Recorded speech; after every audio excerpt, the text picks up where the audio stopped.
When you hear this sound, turn the page. When you hear this sound, the book is over.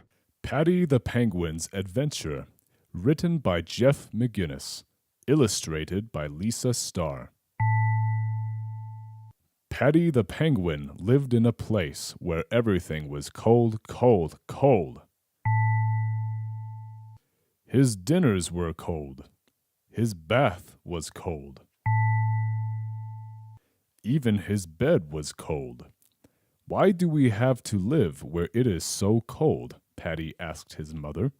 Because penguins like the cold, his mother said, and there are no other places. But Paddy had heard from his friend, Cedric the seal, about a place with warm air and warm land and warm water. Oh, how he dreamed of being warm. "I'm tired of being cold," he said to Cedric one day.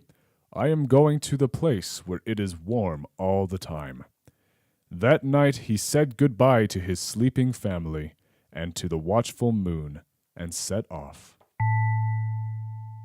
He walked and he walked and he walked, and the wind blew cold and the snow swirled around him. "I'll stop in this cave before I get lost," Paddy thought. But the cave was the home of a big polar bear who roared, "I'll have you as a snack, my small feathered friend."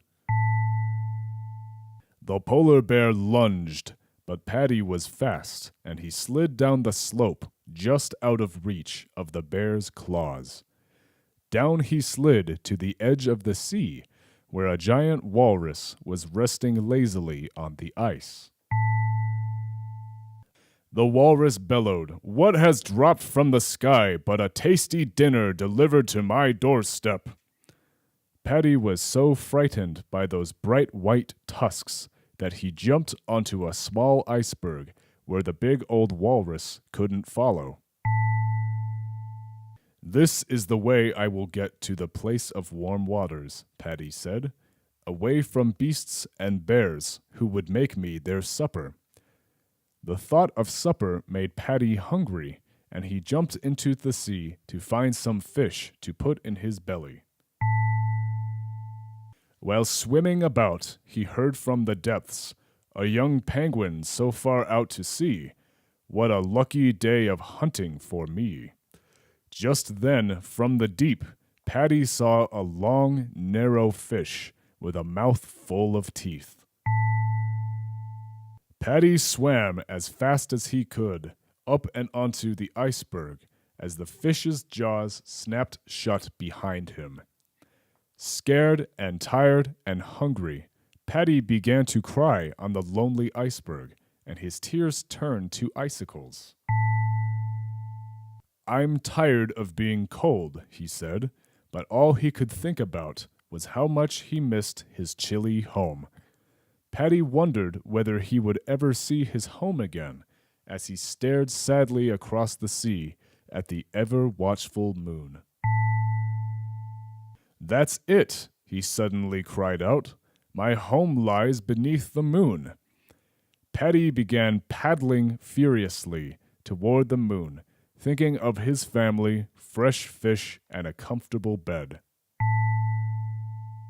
He paddled and he paddled and he paddled, and the wind blew cold and the snow swirled around him.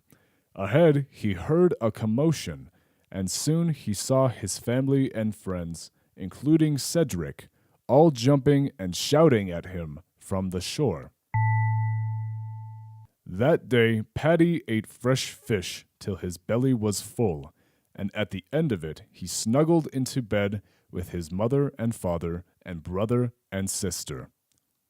Now Paddy knew that there was no warmer place than the safety and comfort of his family and home.